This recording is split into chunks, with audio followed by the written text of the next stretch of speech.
we consider our own design as projectors. We are non-energy being, which I've talked many times about that being a very unfriendly and unhelpful term. But in this context, I think it's a useful lens to acknowledge energy production and energy use isn't our primary orientation to life. We are considered awareness types. So awareness is our correct primary orientation to life. Now, that doesn't mean we can't produce or generate, because some of you have defined motors, right? So you're going to have a certain amount of energy, a certain quality of access to that energy, but all those projector possible motors all have a very limited life. When I have decided with my mind that I'm going to produce something, I have to find a way to force my body to do that. What I had learned to do was to manipulate my openness and my hanging gates in that openness in a way that could generate energy, but it cost my health. Welcome everyone to the Human Design Projector Society gathering for June. And our theme for this month is growth. Don't know about you, but I think that most of us imagine growth this way. And when we think about growing as a human being, or growing as maybe a business person, or growing up, being more responsible, doing better, having more material success, then this sort of structure of very pokey, we got to manage this arrow of growth that sort of pierces life and gives us these little places where we can stand for a moment and say, all right, I'm good, but what's next? Where's more? How do I grow more? That is something that I believe we've all been conditioned, and conditioned is just another word for being trained. We were all trained to believe was true about ourselves and about life. And so today we're going to play with this version of the idea of growth versus what comes next. So I want to offer you this quote from Ra. If your mind runs your life, you're never, ever going to know success. Now, this quote from Ra, it was for anyone in general, but for us projectors with success as our signature theme, that is a pretty critical part of this idea for us. Because if we're not experiencing success, that is not just oh gosh, that's too bad, or dang, I'm disappointed. It's, oh, I'm not following my strategy and authority. Because success for us comes when we follow our strategy and authority. It's a signpost, just as its polar opposite of bitterness is a signpost. The bitterness says, I'm not following my strategy and authority. So if your mind is telling you things about growth and what you should or should not have, or what you ought to have or didn't, or how you've measured up or how you haven't, and you're feeling successful, that's going to tell you one thing. If it's creating bitterness in any way, which bitterness can be experienced differently depending on your actual design and authority and your profile, but it's often for projectors spoken of as having that sort of bitter taste. Life tastes bitter. So here's the quote: if your mind runs your life, you're never ever going to know success. You can't. It's not its job, meaning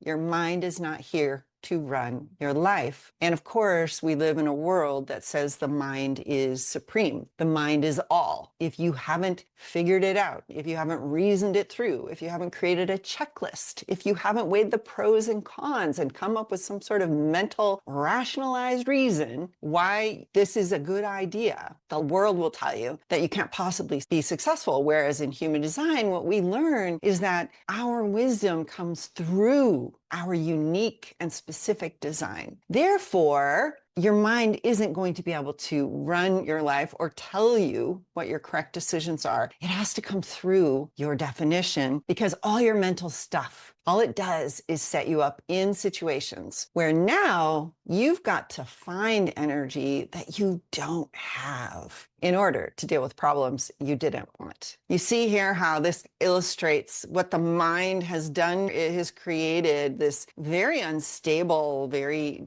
uncomfortable structure or framework that now, as the person walking this path, you've got to find the energy to push yourself in ways that are not going to give you a feeling of success in the way that we are designed to experience success. Because success doesn't cause bitterness, it doesn't cause stress, fear, or pain. Success is the opposite of those things. Now, it doesn't mean we're not going to all feel stress, fear, and pain. That's just the human condition. But when we recognize that we've used our mind to push us into situations that we didn't have energy for, right? And now we have problems we never wanted. I don't know if many of you saw my last email where I tell the story of my green beans from last summer. In fact, as I wrote that, I realized I had this goal. I've had this goal for many years. I really want to be a good gardener. I really want to grow things, and I'm not that good at it, actually. And occasionally I do get some good luck with growing this or that. But last year I was like, all right, I'm going to try bush green beans in containers, right? No gophers, no pests, checked around, and bush green beans were supposed to be really pretty easy to grow. So I bought the pack and I prepared these containers. I probably spent like $40 or $50 on all of the stuff for growing these green beans. And they thrived. They were amazing. They took off. Obviously, the roots took a while, but not that long. And then suddenly the plants were there. And then suddenly the flowers, and next were these great little tiny beans that were just so cute. And then finally they really started to mature, and I was harvesting green beans, and I was genuinely thrilled and enjoying my success as a gardener. And in fact, it was very much my ego feeling like I had proved myself. It turns out, obviously, green beans produce for more than a week or so. They produce week after week, day after day, and they produce so fast that I had to harvest those beans every day. Otherwise, it just started to get out of control, even in these 2 containers. So I ended up actually dreading seeing the green beans out there. I'd wake up every morning and think, please, no more, right?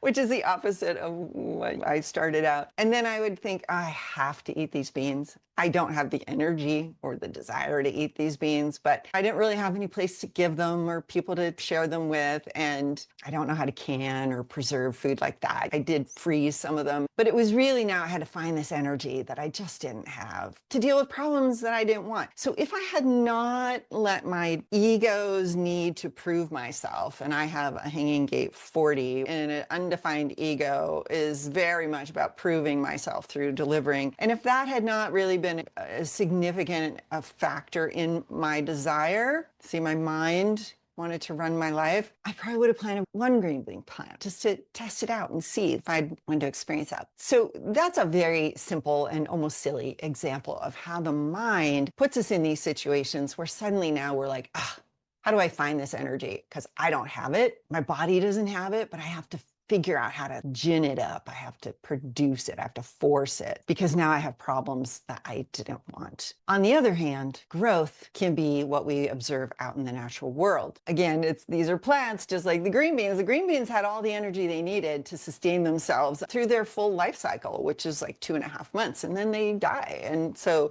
they were actually living their nature completely. When we consider our own design as projectors, we are non-energy being, which I've talked many times about that being a very unfriendly and unhelpful term. But in this context, I think it's a useful lens to acknowledge energy production and energy use isn't our primary orientation to life. We are considered awareness types. So awareness is our correct primary orientation to life. Now, that doesn't mean we can't produce or generate, because some of you have defined motors, right? So you're going to have a certain amount of energy, a certain quality of access to that energy, but all those projector possible motors all have a very limited life. The sacral has its own limited life, but generally speaking, that generator can wake up in the morning, spend the entire day exhausting their energy, and go to bed feeling like they've spent every drop. And as long as they make their decisions correctly, they're not going to be harmed by that exhaustion. Whereas for projectors, when I wake up in the morning and I have decided with my mind that I'm going to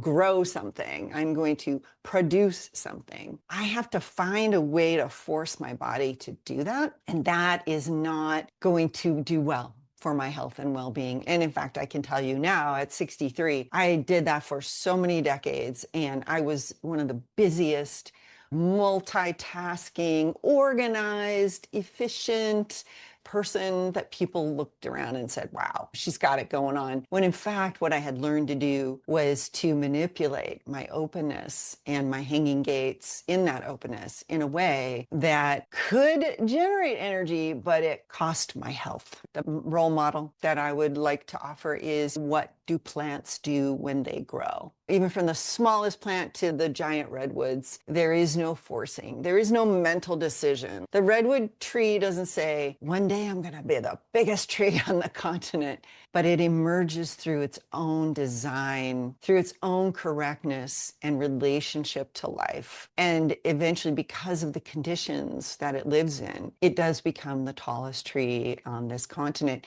Interesting, I read a story once where this park in Europe planted a redwood thinking how amazing it would be to have one of these giant redwoods there. And it turned out that it didn't grow to be a giant redwood. It just grew to be a healthy, great tree. But it's the specific conditions and relationship that the redwoods have with where they are located that actually makes that quality of growth possible. So you can't take something out of its orientation, its correctness, plant it somewhere else, and then go, all right, do the same thing. That's just a kind of forcing that will not give us success, will not give us health and well-being.